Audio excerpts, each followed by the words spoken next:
মধ্যপ্রাচ্যের রাজনীতিতে এবার নতুন করে বিতর্কের জন্ম দিয়েছে সংযুক্ত আরব আমিরাত। ইরানের বিরুদ্ধে অবস্থান নিয়ে যেন বিশ্বাসঘাতকতার পরিচয় দিল দেশটি। যে দেশটি একসময় আঞ্চলিক ভারসাম্য ও কূটনৈতিক মধ্যপন্থার কথা বলতো, এখন তারা ইরানের বিরুদ্ধে এমন অবস্থান নেওয়ার কথা ভাবছে যা তাদের পুরনো যুদ্ধের সমীকরণকেই প্রশ্নবিদ্ধ করছে। পারস্য উপসাগরীয় অঞ্চলের নিরাপত্তা কৌশলে এক স্পষ্ট পরিবর্তনের আভাস দেখা যাচ্ছে। দীর্ঘদিন ধরে যেখানে ইসরায়েলকে প্রধান প্রতিপক্ষ হিসেবে বিবেচনা করা হতো, সেখানে সেই পুরনো অবস্থানকে নতুন করে প্রশ্নবিদ্ধ করছে আরব রাষ্ট্রগুলো। সম্প্রতি আরব আমিরাত হুঁশিয়ারি দিয়েছে ইসরায়েল নয়, আরব বিশ্বের মূল প্রতিপক্ষ ইরানই। দুবাই প্রেস ক্লাবে আয়োজিত এক মিডিয়া ব্রিফিংয়ে আমিরাতি প্রেসিডেন্টের কূটনৈতিক উপদেষ্টা আনোয়ার গারগাশ বলেন, অনেক আরব দেশ ইসরায়েলকে প্রধান শত্রু মনে করে, কিন্তু আমরা অন্য বাস্তবতা দেখি। বর্তমান হুমকি হিসেবে গারগাশ সরাসরি ইরানকে লক্ষ্য করে অভিযোগ করেন, মধ্যপ্রাচ্যের দেশগুলোতে হাজার হাজার ক্ষেপণাস্ত্র ও ড্রোন হামলার জন্য তেহরানকেই দায়ী করেন তিনি। পাশাপাশি তিনি আরও বলেন, আমরা তেহরানকে একদমই বিশ্বাস করি না। এই মন্তব্যে শুধু উত্তেজনা নয়, স্পষ্ট এক বার্তাও আছে। উপসাগরীয় দেশগুলো এখন নিজেদের নিরাপত্তা হুমকি নতুন করে সংজ্ঞায়িত করছে, আর সেই সংজ্ঞায় ইরান এখন কেন্দ্রে। গারগাশ এখানেই থেমে থাকেননি। তিনি ইরানের সামরিক সক্ষমতার 3টি বড় দিক, পারমাণবিক কর্মসূচি, ব্যালিস্টিক ক্ষেপণাস্ত্র এবং ড্রোন প্রযুক্তি একসঙ্গে তুলে ধরে বলেন, এগুলো শুধু আঞ্চলিক নয়, বৈশ্বিক নিরাপত্তার জন্য ঝুঁকিপূর্ণ। তার বক্তব্যে পরিষ্কার ছিল, ইরানকে তারা শুধু একটি প্রতিপক্ষ নয়, বরং একটি সিস্টেমিক থ্রেট হিসেবেও দেখছে। তবে এই কঠোর অবস্থানের মধ্যেও একটি হিসাবী কূটনৈতিক বার্তা ছিল। গারগাশ বলেন, ইরান যেমন যুদ্ধের ক্ষতিপূরণ ও নিরাপত্তা নিশ্চয়তা চাইছে, তেমনি আমিরাতও চায় ভবিষ্যতে আর কোনো হামলার ঝুঁকি না থাকুক। এই বক্তব্য একদিকে চাপ সৃষ্টি করে, অন্যদিকে আলোচনার দরজাও খোলা রাখে, যা আধুনিক ভূরাজনীতির একটি পরিচিত কৌশল। বিশ্লেষকদের মতে এটি শুধু নিজেদের শক্ত অবস্থান দেখানোর বিষয় নয়, বরং চাপ তৈরি করার কৌশল, যাতে প্রতিপক্ষ ধীরে ধীরে নিজেদের অবস্থান বদলাতে বাধ্য হয়। আমিরাত সরাসরি জানিয়ে দিয়েছে, যদি নিরাপত্তা নিশ্চিত না হয় তাহলে তারা আরও কঠোর অবস্থানে যেতে প্রস্তুত। এই পরিবর্তিত অবস্থান মধ্যপ্রাচ্যের রাজনীতিতে বড় ধরনের ঢেউ তুলতে পারে, কারণ উপসাগরীয় দেশগুলো দীর্ঘদিন ধরে ভারসাম্য রক্ষার কৌশল অনুসরণ করেছে। একদিকে পশ্চিমা জোট, অন্যদিকে আঞ্চলিক বাস্তবতা। কিন্তু এখন যদি তারা প্রকাশ্যে ইরানকে প্রধান শত্রু হিসেবে চিহ্নিত করে, তাহলে সেই ভারসাম্য যে কোনো মুহূর্তে ভেঙে পড়তে পারে। এতে নতুন করে মধ্যপ্রাচ্যে জোট গঠনের সম্ভাবনাও উড়িয়ে দেওয়া যায় না। বিশেষ করে নিরাপত্তা সহযোগিতা, গোয়েন্দা তথ্য বিনিময় এবং প্রতিরক্ষা প্রযুক্তির ক্ষেত্রে উপসাগরীয় দেশগুলো আরও ঘনিষ্ঠ সমন্বয়ের দিকে যেতে পারে, যা সরাসরি ইরানের জন্য চাপ তৈরি করবে। এমন মন্তব্য একটি মানসিক পরিবর্তনেরও ইঙ্গিত দেয়। যেখানে আগে রাজনৈতিক অবস্থান অনেকটাই জনমতের ওপর নির্ভর করত, এখন তা নির্ভর করছে কৌশলগত বাস্তবতার উপর। বিশ্লেষকদের মতে আনোয়ার গারগাশের এই মন্তব্য কোনো সাধারণ কূটনৈতিক বক্তব্য নয়, এটি মধ্যপ্রাচ্যের শক্তির ভারসাম্যে একটি কঠোর দ্বন্দ্বের প্রকাশ্য ঘোষণা। এর ভেতরে লুকিয়ে আছে নতুন জোট রাজনীতির ইঙ্গিত, যেখানে হিসাব নিকাশের কেন্দ্রবিন্দুতে এখন স্পষ্টভাবেই উঠে এসেছে ইরান। প্রশ্ন এখন একটাই, এই কঠোর অবস্থান কি শুধু কথার মধ্যেই সীমাবদ্ধ থাকবে, নাকি এটি নতুন এক সংঘাতের মঞ্চ প্রস্তুত করছে? মধ্যপ্রাচ্যের ইতিহাস বলছে, এমন ভাষা খুব কমই নিছক ভাষা থাকে।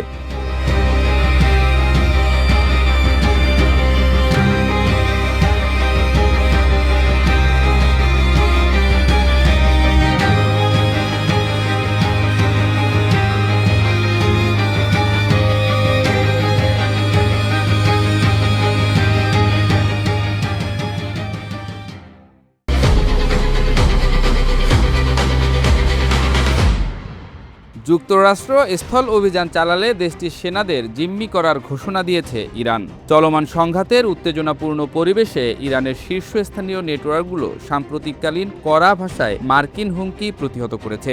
কর্তৃপক্ষ দাবি করেছে যে যদি যুক্তরাষ্ট্র বা ইসরায়েল ইরানে ভূ আক্রমণ চালায়, তবে ইরানি বাহিনী তা প্রতিহত করে মার্কিন সৈন্যদের বন্দী করে ফেলবে এবং বড় ধরনের ক্ষতি করবে।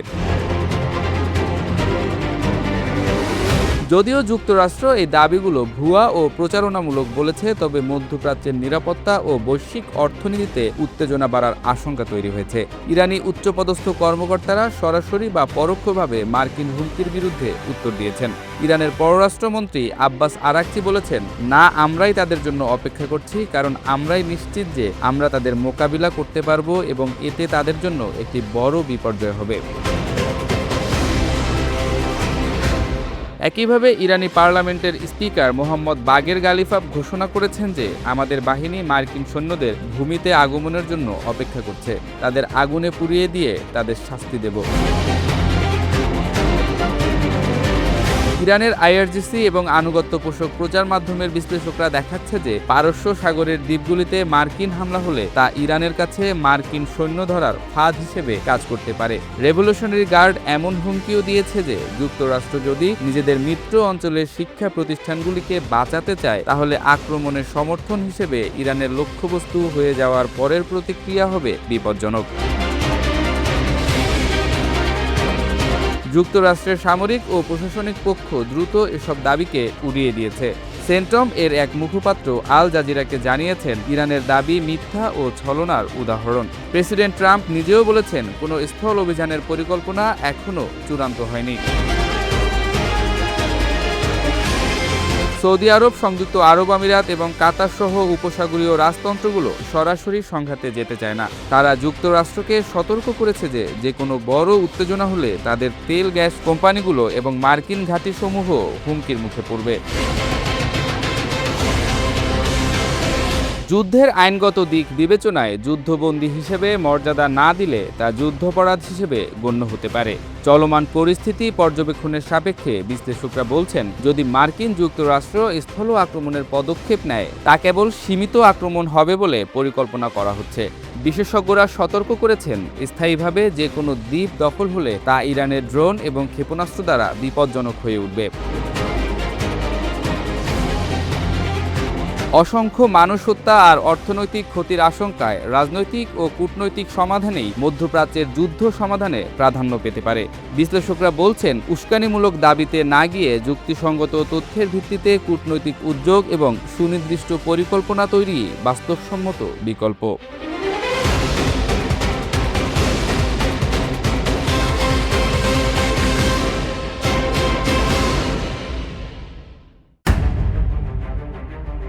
I have a very good relationship with President Xi, as you know.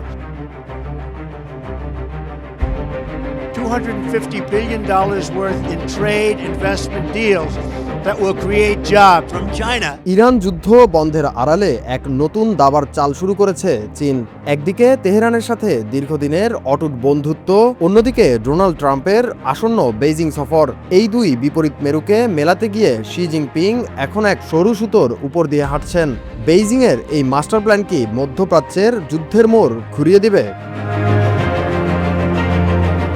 সবকিছু ঠিক থাকলে আগামী 14 ও 15 মে বেইজিং সফরে যাচ্ছেন মার্কিন প্রেসিডেন্ট ডোনাল্ড ট্রাম্প।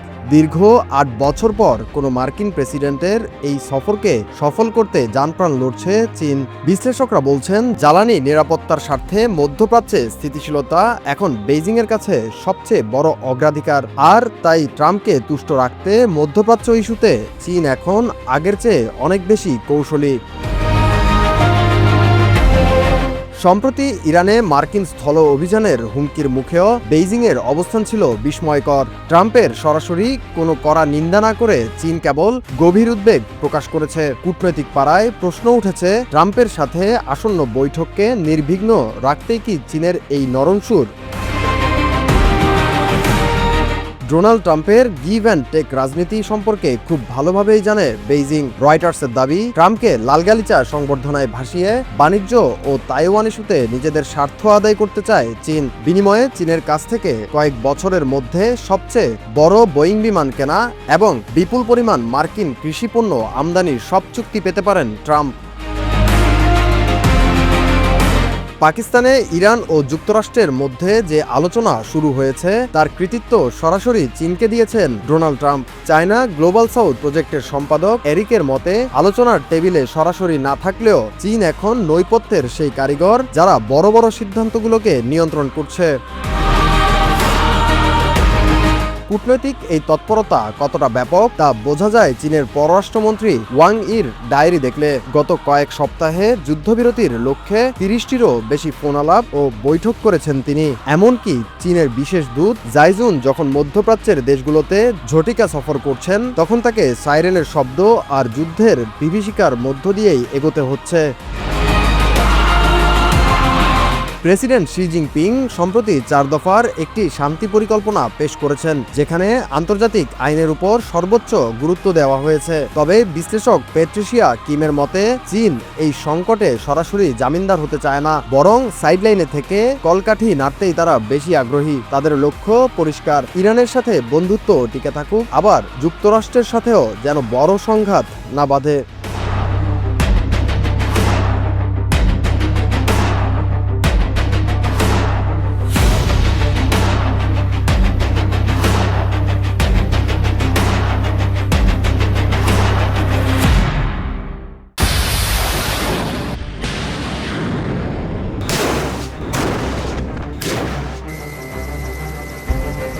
Во-первых, мне кажется, и вряд ли кто-нибудь здесь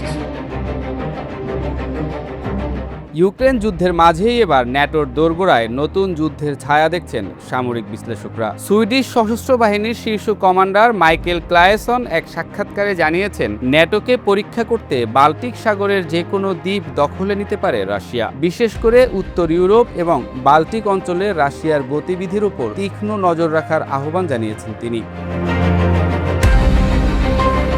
সামরিক মহড়াগুলোতে প্রায়ই দেখা যায় সুইডেনের গোটল্যান্ড, ডেনমার্কের বর্নহোম কিংবা এস্তোনিয়ার হিউমা ও সারেমার মতো গুরুত্বপূর্ণ দ্বীপগুলোতে অতর্কিত হামলা চালাচ্ছে রুশ বাহিনী। 2025 সালের সেপ্টেম্বরে সুইডিশ সিভিল কন্টিজেন্সি এজেন্সির এক রিপোর্টে বলা হয়েছে, রাশিয়া যে কোনো সময় গোটল্যান্ড দ্বীপে দ্রুত উভচর বা বিমান হামলা চালিয়ে তা দখল করে নেয়ার সক্ষমতা রাখে।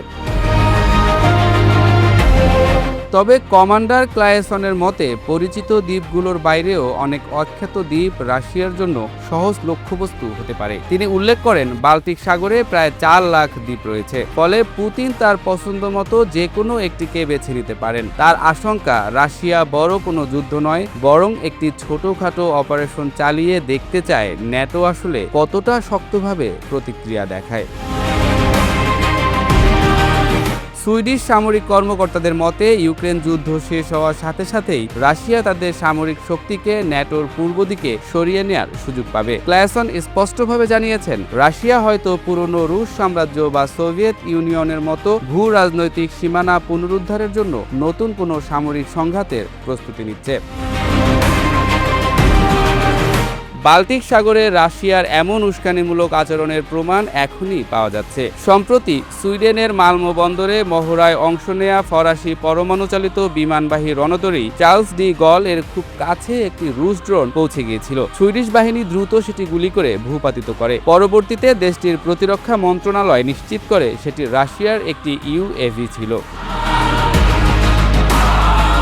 ইউরোপীয় বিশ্লেষকরা মনে করছেন, এ ধরনের ড্রোন অনুপ্রবেশ আসলে ন্যাটোর প্রতিরক্ষা ব্যবস্থার দুর্বলতা খুঁজে বের করার একটি কৌশল। সুইডেন এবং ফিনল্যান্ড ন্যাটোতে যোগ দেওয়ার পর বাল্টিক সাগর ন্যাটো লেকে পরিণত হলেও রাশিয়ার সম্ভাব্য আগ্রাসন নিয়ে উদ্বেগ কাটছে না। আন্তর্জাতিক রাজনীতিতে এখন বড় প্রশ্ন, পুতিন কি সত্যিই ন্যাটোর 5 নম্বর ধারা কালেকটিভ ডিফেন্সকে চ্যালেঞ্জ করার সাহস দেখাবেন? সুইডিশ কমান্ডারের এই হুঁশিয়ারি যদি সত্যি হয়, তাহলে বাল্টিক অঞ্চলের ছোট কোনো দ্বীপ দখলই হতে পারে তৃতীয় বিশ্বযুদ্ধের সূচনাবিন্দু। বিশ্লেষকরা বলছেন, পুতিনের এই সম্প্রসারণবাদ রুখতে সামরিক প্রস্তুতির পাশাপাশি কূটনৈতিক তৎপরতা বাড়ানোর কোনো বিকল্প নেই।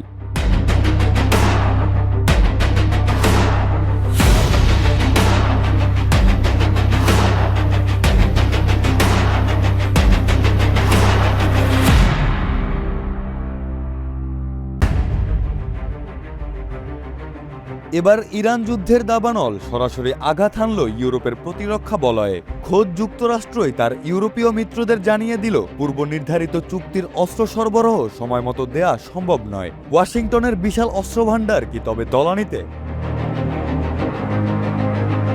রয়টার্সের এক প্রতিবেদনে উচ্চ পর্যায়ের একাধিক সূত্রের বরাতে দাবি করা হয় এই বিলম্বের সবচেয়ে বড় প্রভাব পড়বে বাল্টিক অঞ্চল ও স্ক্যান্ডিনেভিয়ার দেশগুলোতে।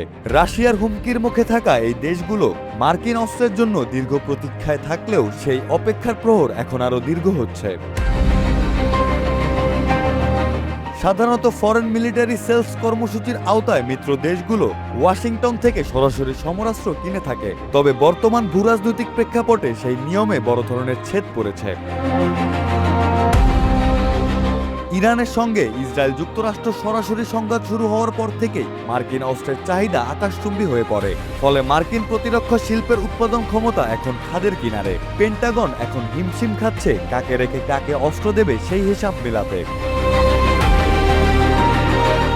এই চাপের শুরুটা হয়েছিল 2022 সালে ইউক্রেন রুশ অগ্রাসনের মধ্য দিয়ে। এরপর গাজা সংকটে ইসরায়েলকে ঢালাও সামরিক সহায়তা এবং সবশেষ ইরানের সঙ্গে পুরোদস্তুর যুদ্ধ। এই তিন ফ্রন্টের চাপ সামলাতে গিয়ে বিলিয়ন ডলারের মজুদ প্রায় শূন্যের কোটায়।